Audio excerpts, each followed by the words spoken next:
Hi friends, welcome to Meet Up with Austin. I'm Austin Furman with my wise guest here today, Paul D. Supnick. Nice to meet you, Austin. Nice to meet you. Thank you for coming on to my show today. Thank you. Paul is the attorney who practices trademark, copyright, and entertainment law. Paul, tell me how you got to become an attorney. Well, I think it was really by accident. I think most people who become attorneys think about it for many years. I didn't think about it much at all. I was an undergraduate. I had a friend who had an application for law school and for the LSAT, and I looked at them and I thought, oh, this looks interesting, let me try it. And I tried it. I took the LSAT and I applied. I only applied to one school. I got accepted, and that's how I ended up on my route to becoming an attorney. Yeah. How have your parents influenced your life? Were they lawyers? They were not lawyers at all. I did have a cousin that was a prominent attorney. But I don't think that really influenced me much. It was a matter of chance that I ended up in that area. How can a high school student make a career out of law?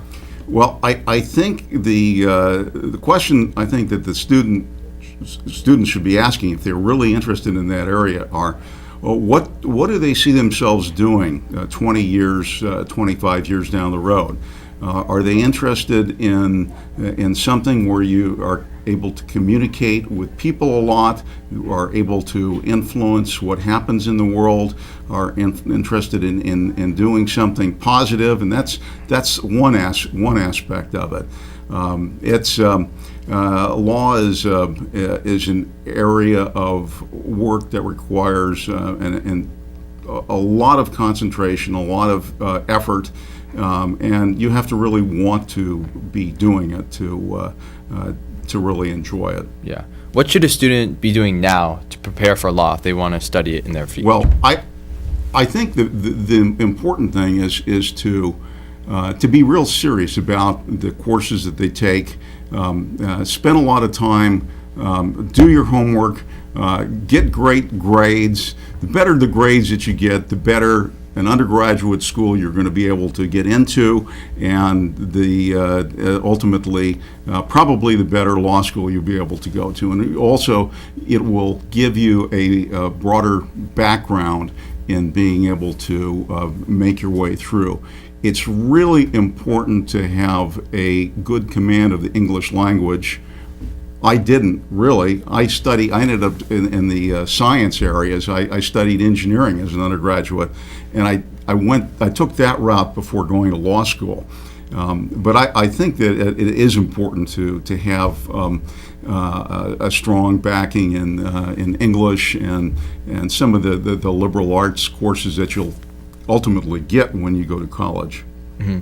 You served as the president of the Los Angeles Copyright Society. Tell us about that. Sure. The Los Angeles Copyright Society is an organization of studio attorneys, network attorneys, and attorneys in private practice here in Los Angeles.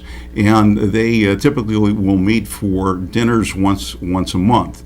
And it's a nice opportunity to have to get to know the top leaders in the field of copyright and entertainment law who come to speak to the organization at dinner meetings once a month. How do you advise business in the selection and use of brand activities? The way that I do that, a client comes into my office, they're interested in developing a brand, and the first thing I want to find out is, what is the mark that they propose to use? Whether that mark is descriptive or distinctive, because descriptive marks are really not protectable. The most protectable marks are the ones that are highly distinctive. For example, Kodak for film. It's an old brand that used to be really important. Exxon for gasoline. Apple as used in connection with computers. It's a great mark. Mm-hmm. But Apple as used in connection with fruit is generic, not protectable at all. So you want to make sure that the client has a protectable mark. You also want to find out that as to whether or not it's going to be possibly conflicting with an existing mark. and you want to get your client to avoid that. So that's how I help in the selection of a brand. Yeah. We're here at Beverly Hills High School. Tell us about your relationship with this school.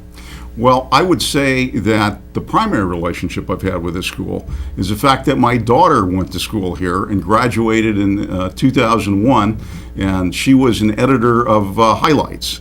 So I'm very much attuned to Beverly Hills High School and keep an eye on it from time to time. Do you think that this school has, got her off to a good start, off going into college and her career moving forward? I think so. I think if you get involved in a small selection of outside activities and you really pay attention and work hard, you can do very well. I know you're involved with the local support for the cover education community, led Cindy Dubin, who's the career education coordinator, and has led the Chamber of Commerce to strengthen the Beverly Hills High School career education. How can you help us with that? Well, I think it's a very exciting new program. It has just started, and I think it's a program where the business community gets together with the high school to see how some sort of guidance can be provided by the members of the Chamber of Commerce who are involved in it. And it's one of those areas where if you can work with groups of students to show them what goes on in business, the students are more likely to learn things that they might not otherwise learn. My sense has always been that you learn by doing and seeing and being around other people doing things, and the broadest experience you can get typically is going to help you out later in life. So I think having a broad perspective of what the business community does, what individuals in specific types of businesses do, can be very useful to the students at Beverly. You learn by being and seeing around other people. That is Paul D. Sepnick. Thank you for coming on to Meet Up with Austin, and we will see you next time. Thank you. Thank you.